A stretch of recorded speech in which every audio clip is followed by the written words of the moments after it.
ওম নমঃ শিবায়। ভারত মাতা শিব শক্তি অবতার। আজকের মহাবাক্যের তারিখ 24শে আগস্ট 1965। তোমরা বাচ্চারা জানো যে লৌকিকে হলো শারীরিক পান্ডা, আর তোমরা বাচ্চারা হলে আত্মিক পান্ডা। তোমরা পান্ডারা আগের বছরে এসেছিলে, আবার এখন এসেছো, তো কিছু নতুন নতুন নিয়ে এসেছো, তাই না?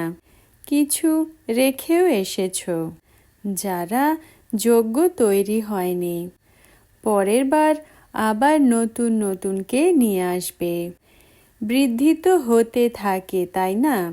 সূর্যবংশী ডিনাস্টি, চন্দ্রবংশী ডিনাস্টি সব এখানে তৈরি হয়।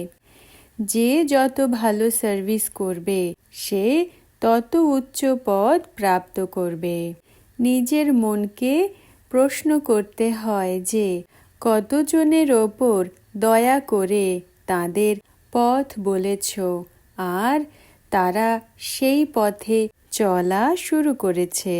যদি নিজে চলতে না পারে তো অন্যের জন্যে হসপিটাল বা ইউনিভার্সিটি বানাবে। তারা বলবে আমরা ধন দ্বারা সেবা করতে পারি, মনসা বাচা করতে পারি না। এর দ্বারাও অনেকের উপকার হবে, তো এর ভাগ প্রাপ্ত হয়ে যাবে। এমন এমন পরবর্তীতে প্রজাতেও চলে আসবে। আমরা নিজেরা করতে পারি না, সময় নেই। বাকি হ্যাঁ, আমরা সাহায্য করতে পারি। তো ঠিক আছে, সেন্টার খোলো। যুক্তি রচনা করা হয়। অনেক বড় ঘর বাড়িও বানিও না, ভাড়া নিয়ে নাও। বাড়ি বানানোর জন্য খরচ করো না, লাখ 1.5 লাখে ব্রাঞ্চেস বের করো, শ্রীমতে চলো, তো অনেক সেন্টার্স বৃদ্ধি প্রাপ্ত করতে থাকবে। প্রতি ঘরে ঘরে হসপিটাল হওয়া উচিত। বেচারারা অনেক অসুস্থ রোগী, এ কারো জানা নেই। এই সময় সমস্ত দুনিয়াই হলো রোগী। সাধু সন্ত আদি সবাই হলো রোগী। তো কত হসপিটাল হওয়া উচিত। বাড়ি বানাতে বানাতেই যদি মৃত্যু হয়ে যায়, এই জন্য বাবা রায় দেন যে ভাড়ায় ঘর নিয়ে নাও। শুভ কার্যে দেরি করা উচিত নয়। শিব বাবাও তো ভাড়ায় ঘর অর্থাৎ রথ ধারণ করেন, তাই না? তোমরাও ভাড়া নিয়ে সেন্টার খুলতে থাকো, তাহলে অনেকের কল্যাণ হবে। অনেকের আশীর্বাদ তোমরা প্রাপ্ত করবে। বাবা কত রহস্যের কথা বোঝান। বাবার সাহায্যকারী হও।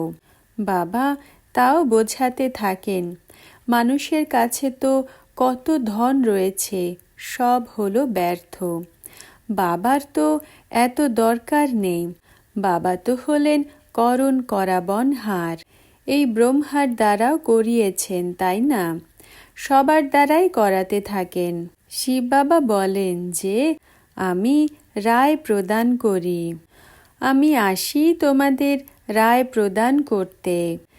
এমন রায় তোমাদের দান করি যে তোমরা একদম ধনবান হয়ে যাও। এ হলো গডফাদারলি পড়াশোনা, সোর্স অফ ইনকাম। 21 জন্মের বাদশাহী প্রাপ্ত হয়। যিনি পড়ান তিনি হলেন ভগবান। তাঁর সাথে যোগ লাগাতে হবে। তাঁকে বলা হয় জ্ঞানের সাগর, যোগেশ্বর। ঈশ্বর নিজের সাথে যোগ শেখান আর জ্ঞান দান করেন। শ্রীকৃষ্ণকে যোগেশ্বর বলা যায় না। যোগ শেখান ঈশ্বর, তিনি জ্ঞানেরও সাগর। সৃষ্টির আদি মধ্য অন্তের জ্ঞান শোনান। পরবর্তী মহাবাক্যের তারিখ 25শে আগস্ট 1965। বাবা বোঝান, তোমরা বাচ্চারা 84 জন্ম কিভাবে নাও। প্রথমে তোমরা শতপ্রধান পাবন ছিলে, তারপর রজ তম হও। এখন আবার আমাকে স্মরণ করো তো শতপ্রধান পাবন হবে। গীতার ভার্শনই ভগবান বলছেন। গীতাতে কৃষ্ণের নাম দেওয়াতে তার সমস্ত জীবন কাহিনী শেষ হয়ে যায়। বাবা বোঝান যে তোমরা লিখতে পারো, এই গীতা তো ওয়ার্থ নট এ পেনি। এই গীতা পড়ে ভারত কাঙাল হয়ে পড়েছে। বোঝানোর জন্য সাহস চাই। কারো কারো আবার উল্টো অহংকার এসে যায় যে আমরা অনেক বুদ্ধিমান, তো দেহ অভিমানে এসে নিচে নেমে যায়। মনে করে আমরা তো শিব বাবার। এটা বোঝে না যে ব্রহ্মা বাবা হৃদয় থেকে বেরিয়ে গেলে শিব বাবা হৃদয় থেকেও বেরিয়ে যাবে। বাবাকে স্মরণ না করার কারণে উল্টো কাজই করে, বাবার হৃদয় থেকেও বেরিয়ে যাবে। বাবা তো সব কিছু বোঝাতে থাকেন। অনেক বাচ্চা মনে করে আমরা তো শিব বাবাকেই জানি, তার দ্বারাই কল্যাণ হয়। ভুল করলে বাবা ইশারা দেন, কিন্তু একটু বোঝানোতেই রাগ অভিমান এসে যায়। এমন রাগী অভিমানী থোড়াই হতে হবে।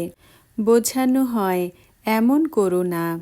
কেউ কেউ তো এমনও রয়েছে যে একে অপরকে রিগার্ডও দিতে পারে না।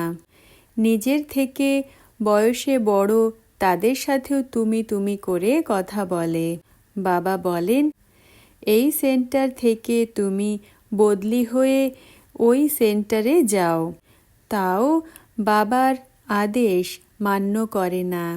মনে করে যে এ তো ব্রহ্মা বাবা বলছে, শিব বাবা তো বলছেন না। জানা নেই শিব বাবা তাদের কিভাবে বলবেন। বাবা কি ওপর থেকে বলবেন? এদের বলা যায় মহান মূর্খ। জ্ঞান শিব বাবা দান করেন, তোমরা তাঁর আদেশকে বোঝো না। ওই বাবা বলেন যে তুমি অমুক সেন্টারে গিয়ে দেখাশোনা করো। সেন্সিবল বাচ্চাদের তো শখ হওয়া উচিত। অমুক সেন্টারের অবস্থা নিচে নেমে গেছে, আমি গিয়ে ওপরে ওঠাই। বলার আগে যে করে সে দেবতা, বলার পরে যে করে সে মনুষ্য। বলার পরেও যদি না করে তো তোমরা বুঝে নাও। ওম নমঃ শিবায়।